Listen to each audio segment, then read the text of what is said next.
পুরুলিয়া আজকে ৩রা বৈশাখ মাসে এখানে চড়ক হচ্ছে। সাধারণত আমাদের পশ্চিমবঙ্গে অন্যান্য যে সমস্ত জেলাগুলোতে চড়ক হয় সেটা চৈত্র সংক্রান্তিতেই হয়, কিন্তু পুরুলিয়াতে একটু আলাদা। এটা পয়লা বৈশাখের পর থেকে শুরু করে চড়ক। এখানে চড়ককে এরা বলছে ভক্তা, অর্থাৎ কথাটা এসছে বক্তা থেকে, মানে বক্তা তারপরে ভক্তা। নিয়মটা একই। এখানেও যারা সন্ন্যাসী যায় তারা একটা নিয়মের মধ্যে কিছুদিন উপোস থাকে বা নিরামিষ খেয়ে একটা নিয়ম পালন করার পরে তারপরে চড়কটা হয়। আজকে চড়কের আগের দিন, আগামীকাল চড়ক হবে। আজকে যে নিয়মগুলো আছে সেটা কিন্তু পশ্চিমবঙ্গের অন্যান্য জেলার থেকে একদমই আলাদা। এদের আজকে যেটা হবে সেটা হচ্ছে, এই যে এটা দেখতে পাচ্ছেন, এটা হচ্ছে একটা গাছের ডাল, বিশেষ গাছের ডাল। এই গাছের ডালের উপরে একটা কাপড় জড়ানো আছে ঘিয়ে ভেজা।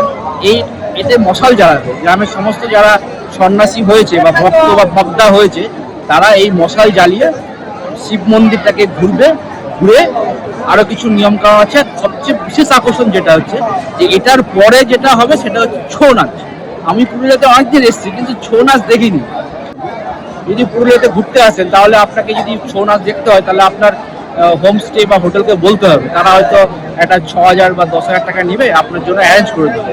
কিন্তু আজকে এরকম পুরুলিয়ার প্রত্যেক গ্রামে, যে সমস্ত গ্রামে এই চড়ক বা ভক্তা বা গাজন হচ্ছে, সেখানে কিন্তু আজকে পুরো রাত ছৌ নৃত্য হবে। দেখবো আগে আমি দেখেছি স্টেজে বা টিভিতে বা সিনেমার পর্দায়, কিন্তু একদম চাক্ষুষ দেখবো। তো আপনার সঙ্গে দেখুন, ভিডিওটা কিন্তু খুব ইন্টারেস্টিং হচ্ছে।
বহুদিন দেবতাদের সাথে করেছিলি অত্যাচার, আজ মহাপাপে পূর্ণ হয়ে হইলি সংহার।